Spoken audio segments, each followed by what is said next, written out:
Welcome.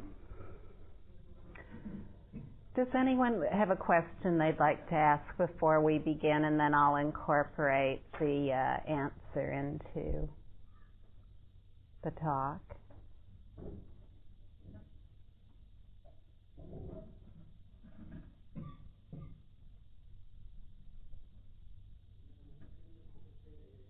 Anything at all, especially if you're embarrassed to ask or too shy or afraid, especially ask those questions. I wonder if you could speak anything about the physique, the body, because, it's coming from space, it's going to space, but, some people can have a lot of point of views about that, and it seems to be a consistent thing. But I'm trying to rest in awareness actually about the fact that the body also is only a point of view coming from, the space of the basic space of awareness and going there. And I'd really like to hear a bit more about that. Thank you. Anil? You said that awareness is undivisible. Indivisible. Uh-huh. Yeah, I do have understanding of that, but maybe would like to hear once more. Sure, absolutely. Uh-huh. We have a specific teaching on that, by the way, that's part of the Way of Rest, which is one of the teachings of Great Freedom. It's quite a lengthy teaching just on the theme of indivisibility. Yes? I had a question. When we read the Upanishads, this word comes up, Hridakash, sky of the heart. So this is something I'd like to ask you, that when we talk about the heart, that what is this heart, and why do the scriptures keep mentioning it? Oh, all right. That's a great question. Oh.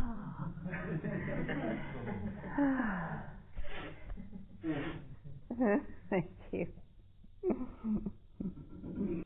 Yesterday evening I was very confused. I went through a lot yesterday evening, and then I had, on one hand, I had the urge to share it with the one I was talking to. Strong urge to tell what's happening inside of me, and then I started to get confused, but how far is it that I'm just telling her my points of views? How much is it this giving substance to this personal identity? And this was something that was really confusing me for a while. In the end it came out that I shared what was happening and it was fine.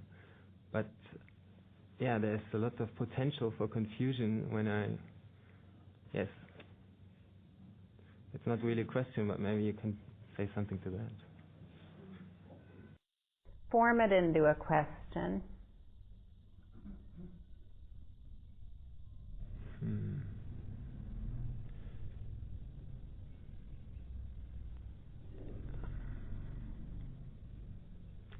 Yeah. So where's the small line between making stories out of it and sharing what's the juicy experience of the moment inside of me? Great, thank you. Up here, Simon first. Right up here. Would you raise your hand? Didn't you have a question? Yes, yeah.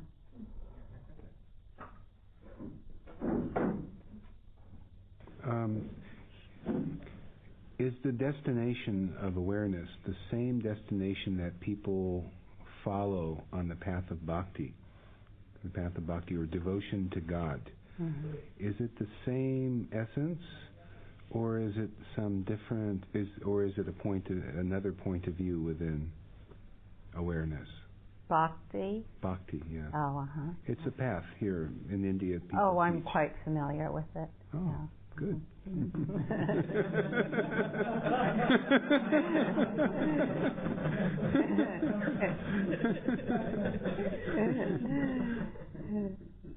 Good question, though. We might as well get all these things cleared up. Arun?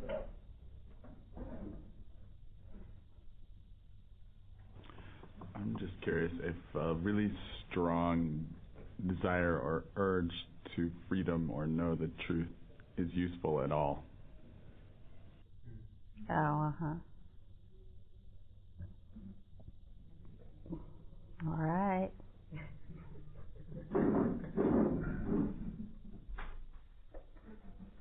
You had any comments on spirit or the soul and incarnation? I think we're all aware that we're all individual, and anyone that's known a child from the moment it's born, it has an individual sense.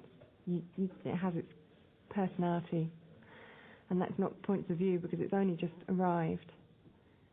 And I wanted to know what your views were on incarnation of that kind of individuality, what makes us our souls.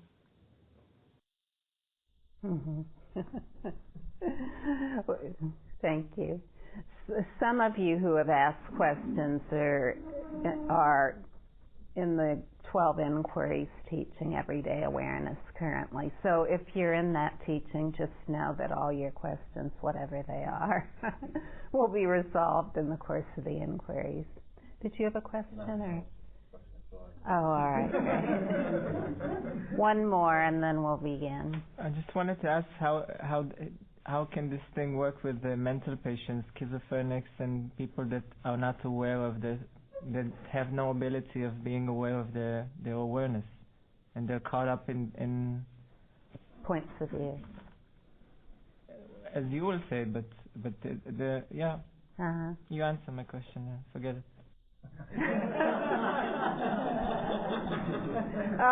I'd love to answer that question, and not as a theory, but as the practice of resting is actually used in psychiatric facilities.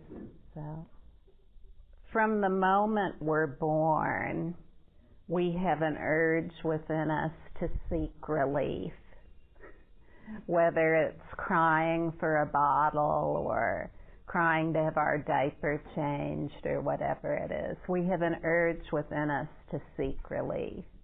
Now, the urge of an infant is one that is entirely spontaneous. In other words, it's not thinking, I need something to eat. It's just a spontaneous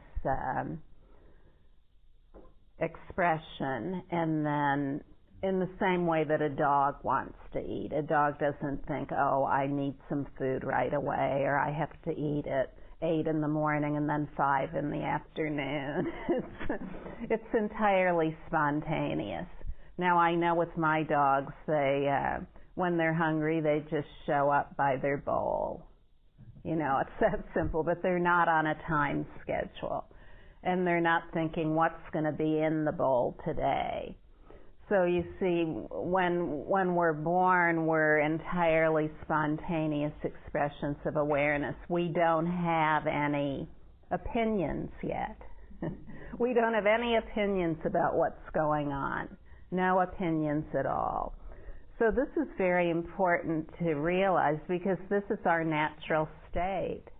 It's completely our natural state. Our natural state is to not depend on opinions and to live in a spontaneous, natural, highly relational way. Now, another thing about a baby, have you ever noticed they're impartial? So we can be carrying our baby down the street and the baby just looks at everybody. It hasn't come into any of these points of view of I'm someone and there's someone and maybe I have to defend and protect myself. None of that is going on. Babies have not been substantialized yet by points of view. They aren't taking themselves to be anybody. And so these are very important things to notice because it shows us what our natural state is. Just like the spontaneity of a baby who's entirely open and spontaneous, that's our natural state too. So in the same way that a baby will just stare at anyone and really stare. Can't take their eyes off them. Have you ever noticed that? It's just so precious. This too is our natural heart inclination to be so connected to everyone. This is and it's always naturally present. It never goes anywhere else. So when we talk about the heart, that's what we're really talking about. We're not talking about a location in the body. And I'll get into that a little bit more in this talk this morning. But the heart is the essence of everything as it is. Inseparable from awareness is the heart. Inseparable from awareness is love. Inseparable from awareness is God, or whatever we want to call it. In the Great Freedom Teaching, we use the word awareness because there are many people in the world today, about 7 billion and growing all the time. And there's one word that all human beings can understand, and that's awareness. We all know we're aware. We know that we're aware, and no one can say that they're not aware. So if people familiarize themselves with awareness, then they know that by which all is known.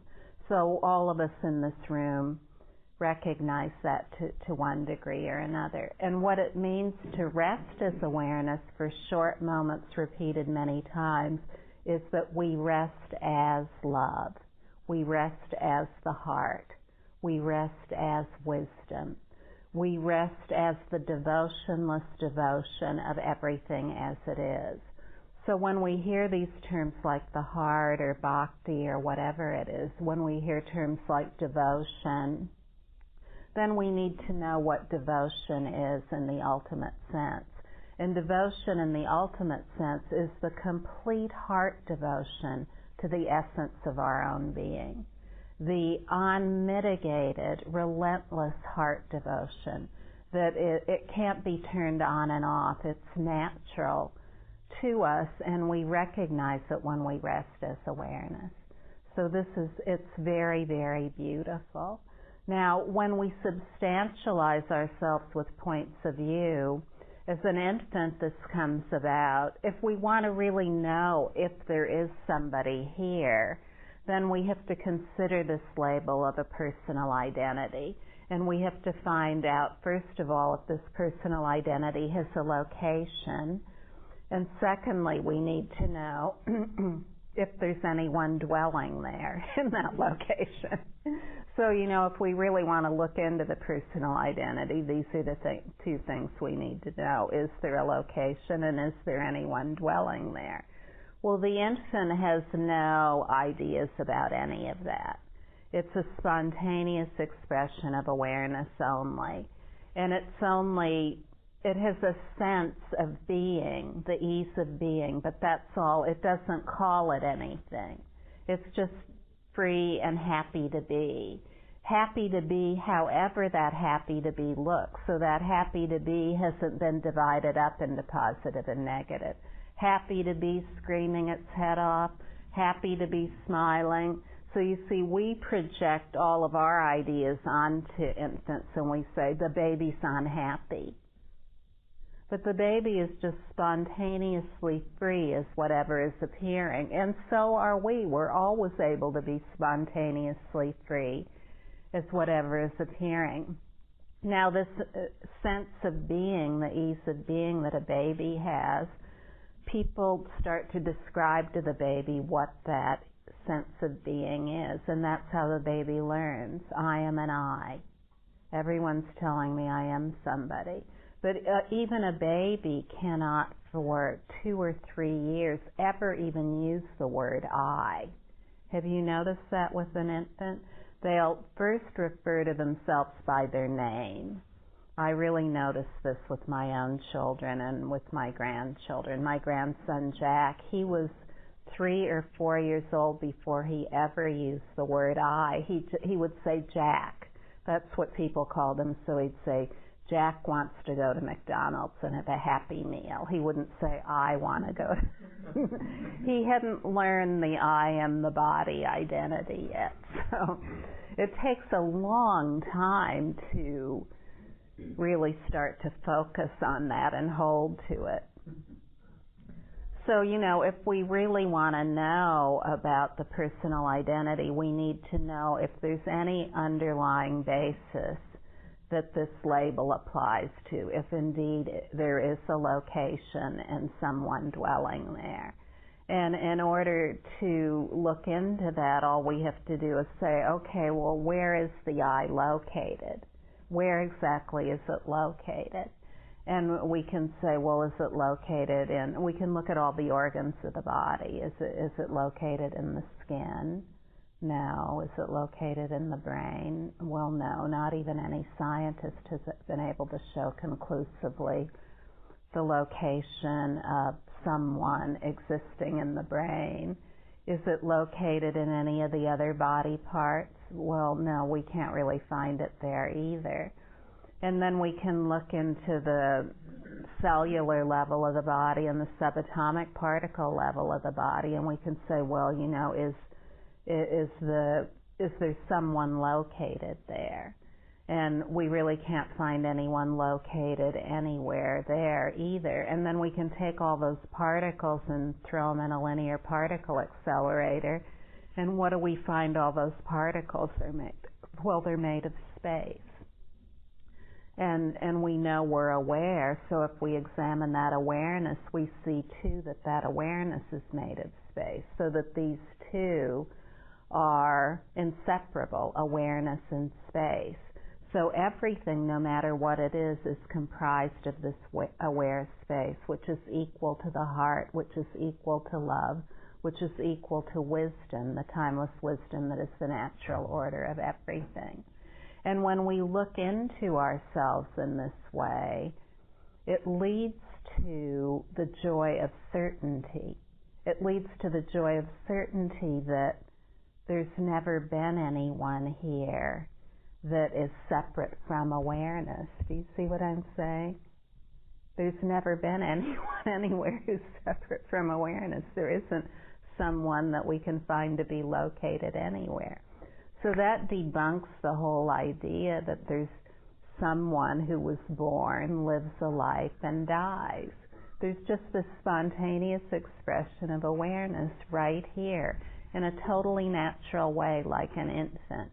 Maybe, we have more information than an infant has, but we're equally at ease with all of the sensory impressions and everything that as an infant is. We never lose that natural responsiveness and freedom of everything as it is. And when we consider that we only are this aware space, we can look into it further in terms of other labels like the senses and our eyesight, for example. We learn when we go to school in our biology classes and our physiology classes that we see with the eyes. That's just what we learn, and we accept it because an authority tells us that we see with the eyes. But if we look into the eye, we can follow the same line of reasoning that we did with the personal identity. We can look at each part of the eye and try to determine whether seeing is located in the different parts of the eye, in the sphere of the eye, or in the retina, or any of the blood vessels, or corpuscles, or the optic nerve, and we can't find that seeing's located anywhere. And if we're still skeptical, then we can ask, well, what is it that sees in dreams when our eyes are shut? If we're so convinced that it's the eyes that see, then what is it that sees in dreams when our eyes are closed? So in this way, we can come to a conclusive understanding within ourselves that it's awareness that is the forerunner of everything. It's this aware, pure space that is the forerunner of everything. And as aware, pure space is the forerunner of everything, and no matter what appears is comprised of it, no matter what the label is, it is aware pure space and nothing else. The label does not refer to anything underlying it that has a substantial basis in and of itself. No matter what the label refers to, what's really there? Aware pure space and nothing else. There isn't anything else there that is substantial or can be said to have an individual identity. Now, when we understand this, it's much easier to rest as awareness. It's much, much easier to rest as awareness and realize that within the all-encompassing pure view of aware pure space, all the points of view that arise are that aware pure space and nothing else. They're the dynamic energy of that aware pure space and nothing else. Only awareness is real, and all points of view are awareness. To understand things in such a simple way really supports us in resting as awareness. And then in the moment of an appearance, we have a choice. We have a choice to rest as awareness and become familiar with that, or continue on the way we've been being, with attributing significance and importance to our points of view, and emphasizing them and talking about them a lot. Now, we go through a shift, most of us, a gradual shift from the intellectual understanding, in other words, the reasoning about awareness and as the nature of everything, and actually having that as our decisive experience at all times. So in the beginning, when we begin to rest as awareness, we've for years been going through all of these things, so talking about all our points of view, reinforcing them, describing them, substantializing our individual identity, and then based on the substantialization of the individual identity with all our points of view, we see everybody else as separate, and we compete with others to show how important our points of view are compared to theirs. And so, when we just start to relax, a lot of this is still going, just like a potter's wheel continues to go after we take our foot off the pedal. In the same way, there's just this mechanical regeneration, we could call it, of all these points of view. It continues to go on and on like the potter's wheel. Well, if we throw ourselves on the potter's wheel to try to stop it, well, we'll just be whirling around. It's very hard to stop the potter's wheel. Plus, it's cold and sticky and made of stone. So, it's not a pleasant thing to do. So if we try to forcefully stop everything that's going on in this transition process, then we'll feel uncomfortable. But if we just rest as awareness and let everything be as it is, all these points of view will naturally settle out.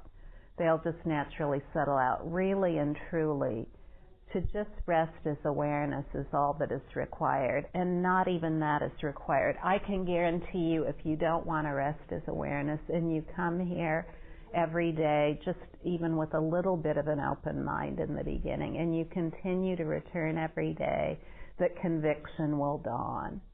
I see this over and over and over again.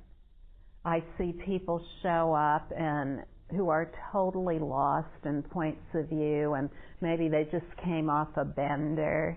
Do you know what that is? Where you get really drunk every day for a whole lifetime or whatever it is. Or on a big drinking and drug binge, and then show up here and do nothing. Just do absolutely nothing. Well, now, traditionally, it would be said this is a poor candidate to realize awareness. But this is not the case. There's no one who is a poor candidate. Everyone already is awareness. How could anyone be a poor candidate?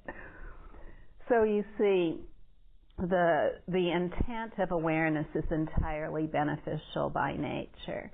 And when this beneficial intent is entirely present in a teaching, and in other words, every word of the teaching states that everyone already is aware, that there's no veering or wavering for that wavering from that ever, no matter what seems to be happening, then that conviction as well dawns in anyone who shows up and sticks around.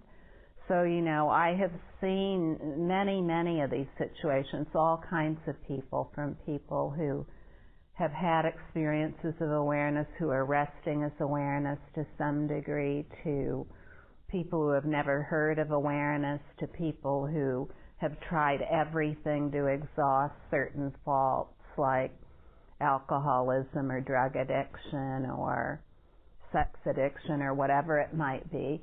And through just showing up, conviction dawns that the ground of being, the real heart of being, the essence of that urge that is within them to seek relief in drinking or in drugs or sex or work or romancing or whatever it might be, recreation, that this urge is really an urge to freedom. It's an urge to ultimate freedom. But when we don't really know where to look or what to look for, then it comes out in other ways. So it comes out in, I feel so miserable, I want some relief, so I'm going to have a drink, or I'm going to smoke a joint, or take some acid, or whatever it is. There are all kinds of things available today, or other things as well. But all of these things, if they are troublesome in any way, and they're things that you want to change, then you've probably already tried to change them, but maybe haven't been able to do so. In resting as awareness, all of these faults are exhausted, and qualities are perfected in an easeful way. When the commitment is to resting as awareness, then that's what the commitment is. And in the transition process of beginning to do that, many of these things may still come up for a while, but continue to rest as awareness. If you play out old points of view, don't be hard on yourself over it. Just say, well, I fell down, now I'm going to get back up. I forgot about resting as awareness, and I tried on some of my points of view, but so what? I'm just going to rest as awareness now. There's only this opportunity right here to rest as awareness. Now, many times we've formed relationships with other people that are based entirely on points of view. We talk to our partners, husband, wife, our friends, in our workplace. We're talking about our points of view all the time. Points of view. These are my points of view, and let me know what your points of view are, and I'll decide whether or not you'll be my friend, I'm going to decide whether your points of view match my points of view, and then I'll decide whether you're worthy of my friendship. And so we're playing this out all the time. And then whatever our points of view are, we want to have people as our friends who agree with our points of view. So, if we decide to get married or couple up with somebody, then of course we want to couple up with someone who agrees with our points of view. We don't want to couple up with people who don't agree with our points of view. And so especially when we get together with someone, we want someone not only who agrees with our points of view, but loves our points of view. They really love our points of view. Of course, they won't for long.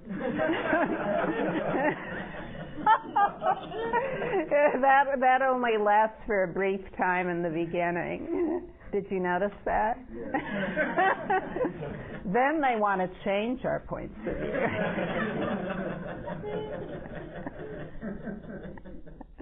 We want to change their points of view, and they want to change our points of view.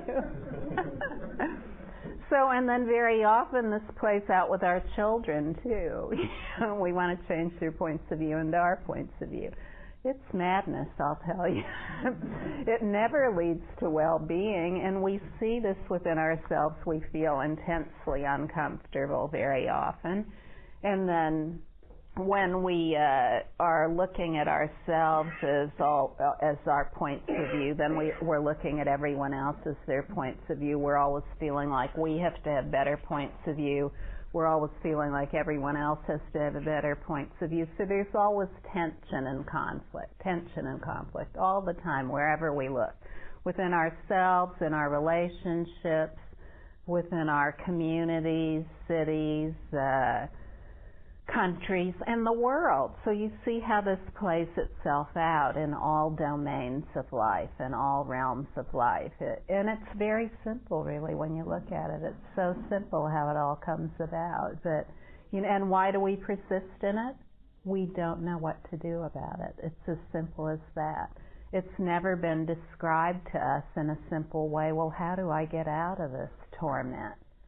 How do I get out of this tornado of, do you know what a tornado is, everyone? It's a spiraling wind mass that is very rapid in velocity, and it looks like a cone that comes up from the ground, so an upside down triangle, and it whirls around at a very high rate of speed, and everything it touches, it just disintegrates. It totally demolishes everything in its path. In America, we have these things called tornadoes, literally and figuratively. So, when we live our life based on all our points of view, it's like being caught up in a tornado.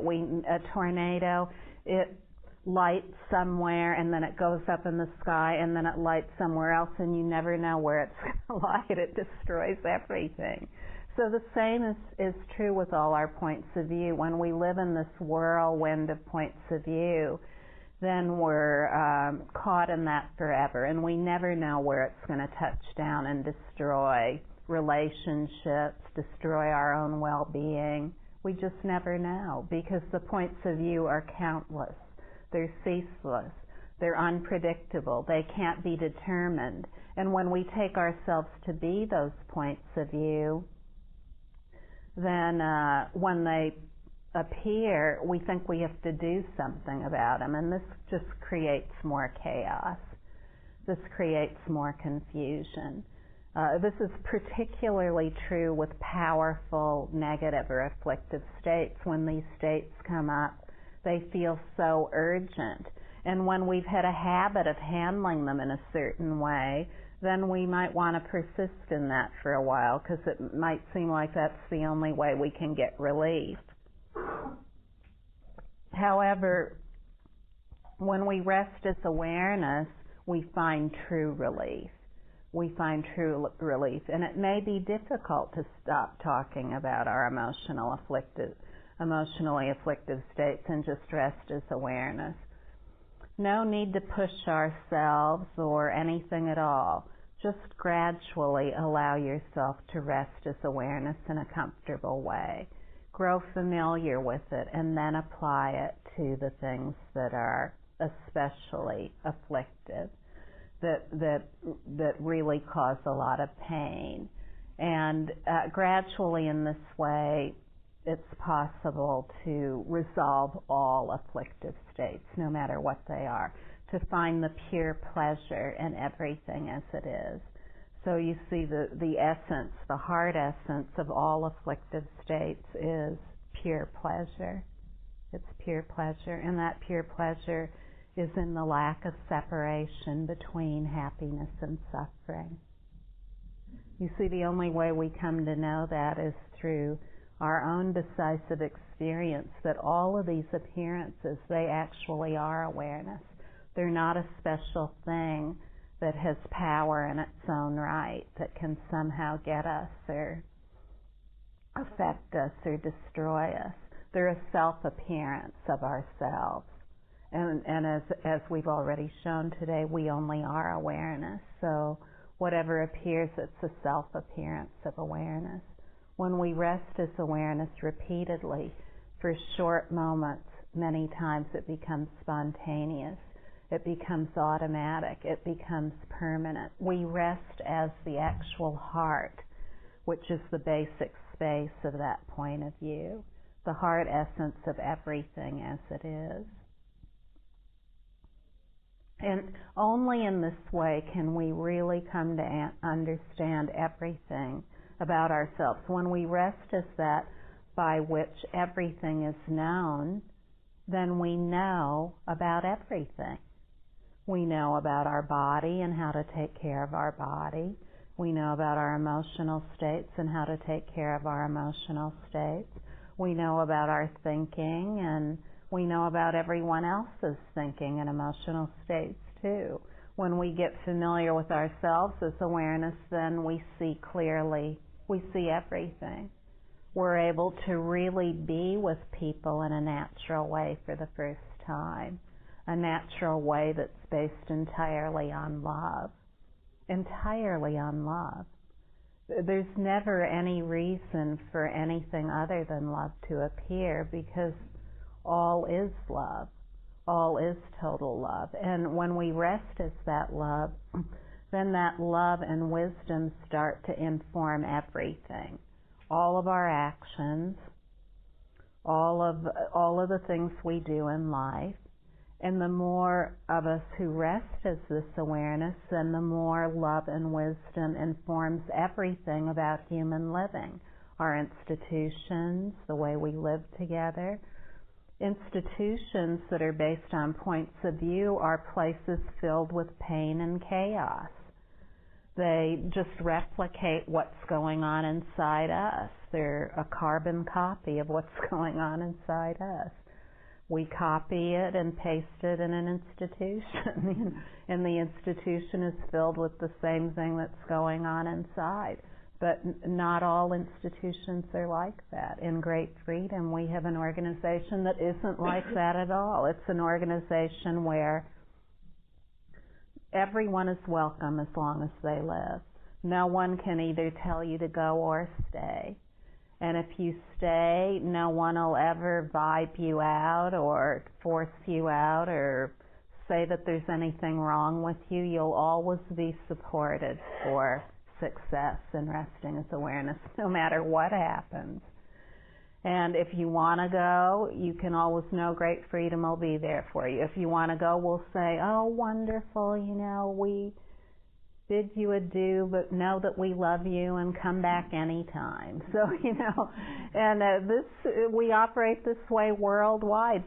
People live together in a very happy, loving, peaceful way that's filled with enthusiasm for the benefit of the whole, and it's just totally natural and complete. So you see, when people rest as awareness, then they can form institutions and organizations that are happy places to be, rather than organizations where most of the organizations we get involved in, whether it's work or whatever it is, when we go there, there's always a subtle threat that we can be kicked out. We can either be fired from our job or kicked out of where we're living, or maybe, it'll be made miserable for us wherever we're living because people won't like us, and then they'll kind of ignore us when we come around, look out of the corner. There's that one. We don't really want them here, and we don't have the guts to say it, so we'll just treat them in a disrespectful way. So you see, when we substantialize ourselves with our points of view and substantialize our institutions with points of view, this is just what happens. What to do? All we can do is rest as awareness. And more human beings rest as awareness, rest as love, rest as effortless wisdom of potent benefit. Benefit that is so potent that many people can be swept up easily in resting as awareness.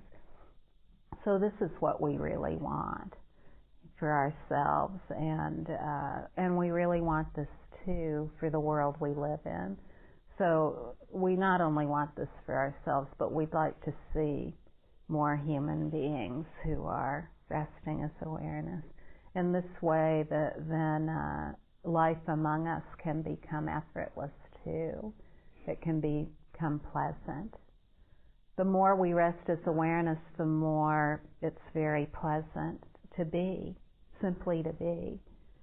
Whereas life may have seemed like an ordeal, it becomes simple to be. We notice we're smiling more, so this is good. And anyone can rest as awareness. Now, the Great Freedom teaching is in many different locations, like psychiatric institutions and hospitals and prisons, and in places where it might seem like it's impossible for people to rest as awareness. But resting as awareness is so simple. In a psychiatric institution, for example, when we rest as awareness, we really realize that all the points of view we take to be something, they're hallucinations. So all points of view are equal. Just because you have wild, weird ones doesn't mean that they're that they're different than any other point of view. Do you see what I'm saying? All points of view, no matter what they are like an hallucination. So a good teaching and teacher, it's really, how a good psychiatrist just says, well, you're having some hallucinations here. They're empty of any reality. That's what they say. They're empty of any reality. Same thing here. All the points of view that we're all lunatics when we're living our lives based on points of view. Don't think otherwise. We see it. We see it in ourselves. We're all lunatics. It's madness when we're living our lives based on points of view. So there's no pecking order. It is lunacy, it's madness to live our lives based on points of view. When we rest as awareness, see, this can be taught to anyone. It works much better than any medication, because the medication, it just neutralizes the points of view, and then people start to shuffle around in the institution so that it's easy for the staff to control them. But when people rest as awareness, then they start to really feel a sense of their own ease, the ease of their own being. So we have one friend who very early on in the Great Freedom teaching took this into the psychiatric facility where he'd been working as a psychiatric nurse for a long time. And, he'd tried everything, and he'd seen all kinds of things go on in this place. And he started teaching the patients to rest as awareness. And they all could do it, and they could come together in their groups and just rest as awareness. So to any degree one can rest as awareness. It's a great thing. And the more we rest as awareness, the more timeless wisdom that is potently beneficial comes about. Lots of wisdom, lots of love, lots of energy, just to be totally free and spontaneous in life, to be natural, to be of benefit to ourselves and benefit to others. So this isn't any great undertaking. It's the most natural of all undertakings. It's very difficult to try to hold on to all these points of view all the time. When we just relax and rest as awareness, then we see how easy life can be. We see that all these points of view that appear within awareness, they only are awareness. There's no need to make anything seemingly substantial out of them.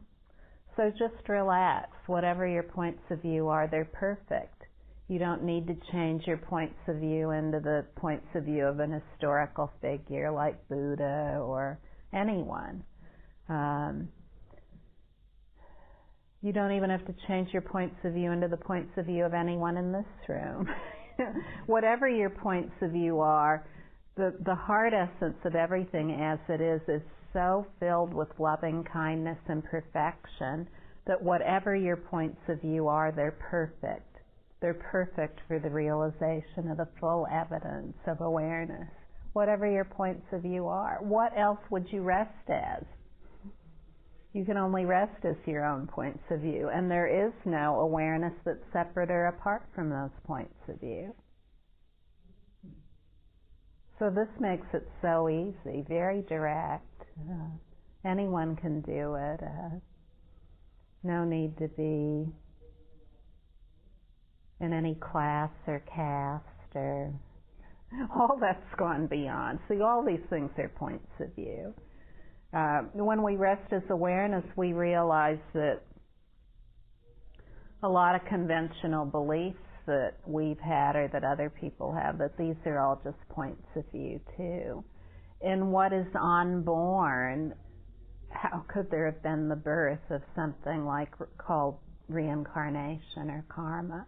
What is entirely unborn is always unborn, including every point of view. So karma is unborn. Reincarnation is unborn. When we rest as the unborn, we realize that all these points of view that stir around and proliferate and are sources of confusion are just all within the realm of points of view. When we rest as awareness, we see everything as it is without thinking about it. Without thinking about it. Whenever we have a belief system about anything, then hierarchies form around it. You know, hierarchies that say some people are better than other people. Some beings are better than other beings. But when we just rest as awareness, we rest as the great equalness of everything as it is. This is the truly real heart, the great equalness of everything as it is, in which there's never been any kind of separation or division of any kind.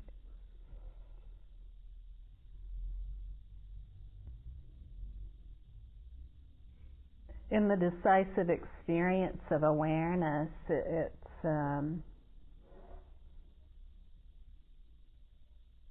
just such a relief. It makes all the philosophy books unnecessary. When in our own experience we have what the philosophy books talk about, then the philosophy books really become a source of something really special. Without the decisive experience, it's just a bunch of words, just an intellectual understanding. But when in the ease of our own being we experience everything as it is, everything becomes so sweet.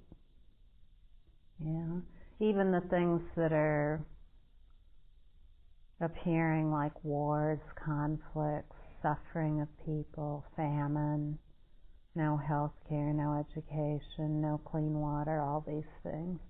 In resting as awareness, then we enter into the only wisdom that can solve these problems.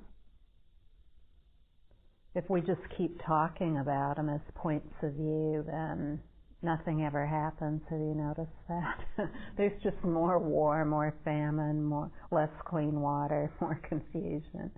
When we rest as awareness, we come up with powerful solutions that are beyond causation.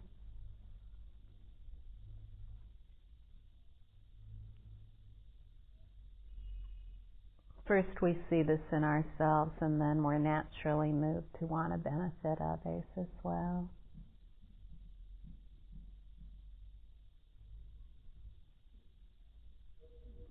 We have a question.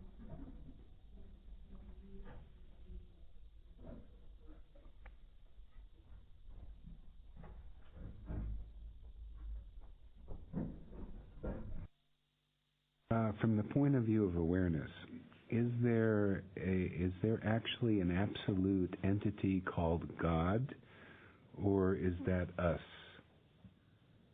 From the point. Well, again, it depends on your point of view. Many people believe that God is something other, that there are human beings and other beings, and then there's God.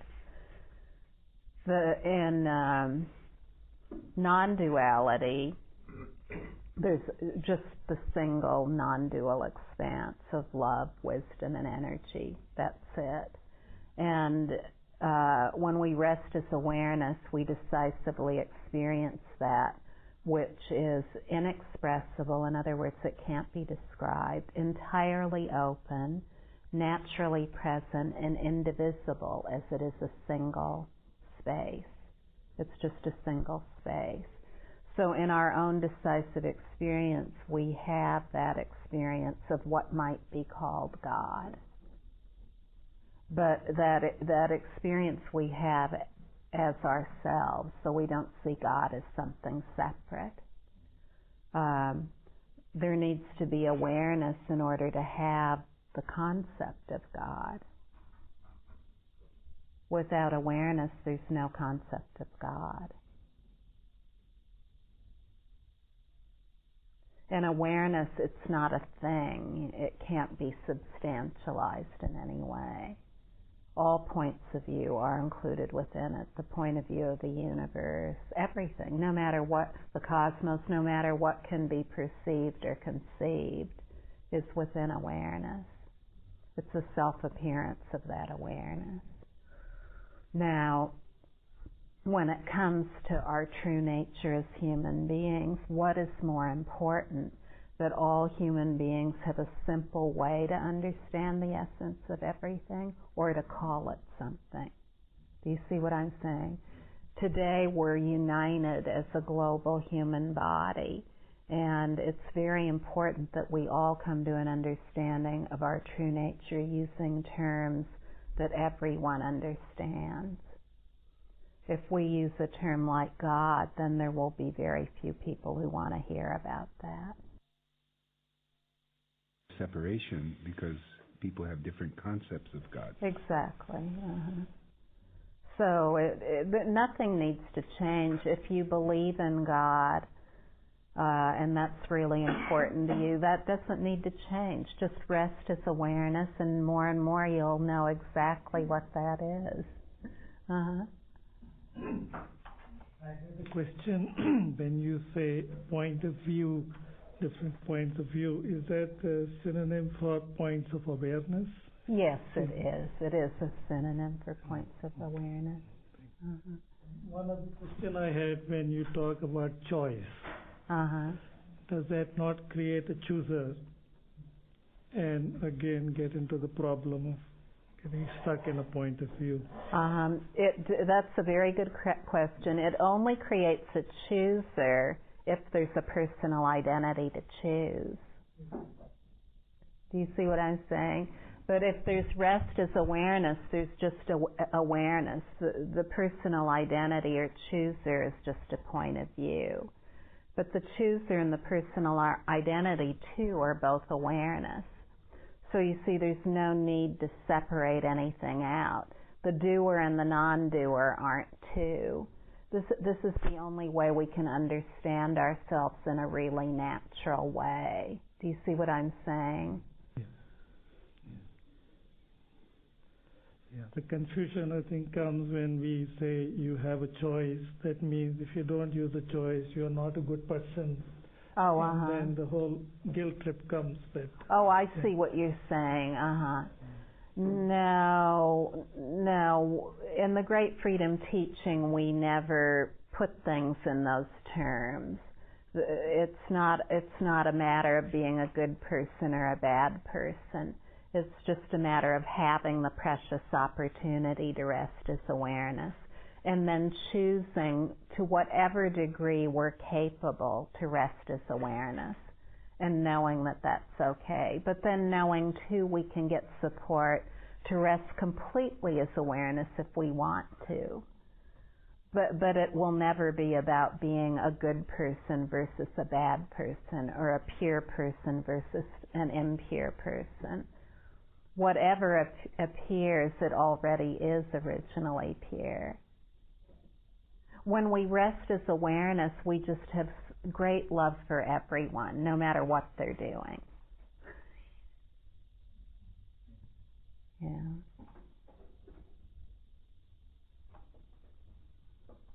What comes about for an infant as they grow up is the point of view of non-recognition of awareness. So all the baby is, or the toddler is the all-encompassing pure view of awareness. And then within that, the point of view of non-recognition of awareness appears. So that then starts to relate to a lot of other points of view. But there always is awareness. Even in non-recognition of awareness, there's awareness. For non-recognition of awareness to be requires awareness. So when it's understood so simply, it's much easier for many, many people to rest as awareness. And there's no need to worry about the personal identity. If it seems stable and solid, by resting as awareness, then it will gradually resolve in basic space. There's nothing that needs to be done about it because it never was.